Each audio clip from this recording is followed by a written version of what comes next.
నమస్తే మోసుకుమరి. YCP party అయితే మాత్రం ఖచ్చితంగా గేమ్ మొదలు పెట్టినట్టుగా కనపడుతుంది. ఈ గేమ్ లో భాగంగా బయటికి ఏదైనా పోరాటం చేయడానికి ఏదైనా సమస్య తీసుకుంటారంటే ఇప్పుడు సరైనటువంటి సమస్య ఏం లేదు. అంటే ప్రజల తరపున పోరాడి రోడ్ల మీదకి వచ్చే సమస్య ఏం లేదు. ఒక సమస్య తీసుకొని ఆ సమస్య మీద అధ్యయనం చేసి ఒక అనాలిసిస్ చేసి ప్రజలు వెళ్ళి కలిసి, అంటే ప్రజల నుంచి, ఎందుకంటే పార్టీ అంటే రాష్ట్రం మొత్తం ఉంటుంది కాబట్టి ఫీడ్బ్యాక్ తెప్పించుకొని ఆ ఫీడ్బ్యాక్ ని బట్టి ఇప్పుడు అధికారంలో ఉన్నటువంటి వ్యక్తులు ఏం చెప్తున్నారు, ఇప్పుడు ఇక్కడ ప్రజలు చెప్తున్నటువంటి ఫీడ్బ్యాక్ ఏంటి తీసుకొని వీటిని అసెంబ్లీకి వెళ్లి తీవ్రంగా కూర్చొని చర్చించాలి. వీటి మీద చర్చించిన తర్వాత ఓహో ఇలాంటి సమస్య ఒకటి ఉంది అనేటువంటి విధానం ప్రజలకు తెలుస్తుంది. అంటే ఒక చోట సమస్య ఉంటే మిగతా వాళ్ళందరికీ తెలియాలి కదా, కాబట్టి అసెంబ్లీలో చర్చిస్తే అది తెలుస్తుంది. అది ప్రభుత్వ దృష్టికి నేరుగా వెళ్తుంది. ఆ నేరుగా వెళ్ళినప్పుడు వెంటనే ప్రభుత్వం అలర్ట్ అయ్యి దాని మీద చర్యలు తీసుకోకపోతే ఈ ప్రజల్లోకి తీసుకెళ్లేటువంటి ప్రయత్నం, అంటే ఇటు సోషల్ మీడియా వేదికగా కావచ్చు, లేకపోతే మీడియా పరంగా కావచ్చు, ఇది ఆటోమేటిక్ గా ఈ సమస్య జనాలకు వెళ్తుంది. వెళ్ళిన తర్వాత ప్రభుత్వం దీన్ని పట్టించుకోకపోతే ప్రభుత్వానికి లేఖ రాయటమో లేకపోతే వాళ్ళు వార్నింగ్ చేయటమో ఏదో ఒకటి చేస్తే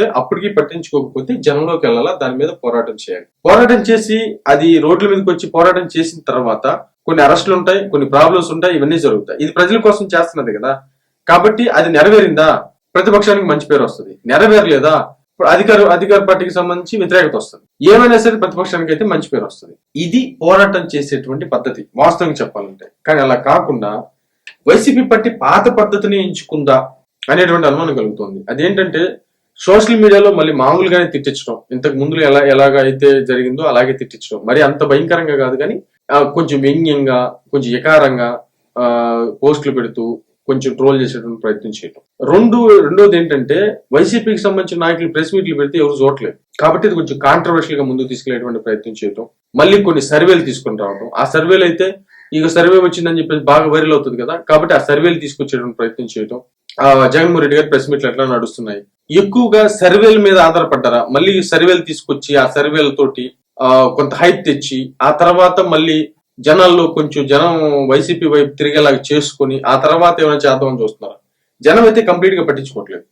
దానిలో భాగంగానే ఏదో ఆత్మసాక్షులను తీసుకొని వచ్చారు. ఆత్మసాక్షులను ఎవరినో ఆత్మలను తీసుకొని వచ్చారు. తీసుకొచ్చి వాళ్ళు ఏదో చేసేటువంటి ప్రయత్నం చేస్తే దాన్ని వైరల్ చేసేటువంటి ప్రయత్నం చేయడం, ఇట్లాగనమాట. అంటే ఒక రకంగా చెప్పాలంటే ఇక వైసీపీ పార్టీ గేమ్ మొదలు పెట్టినట్టే.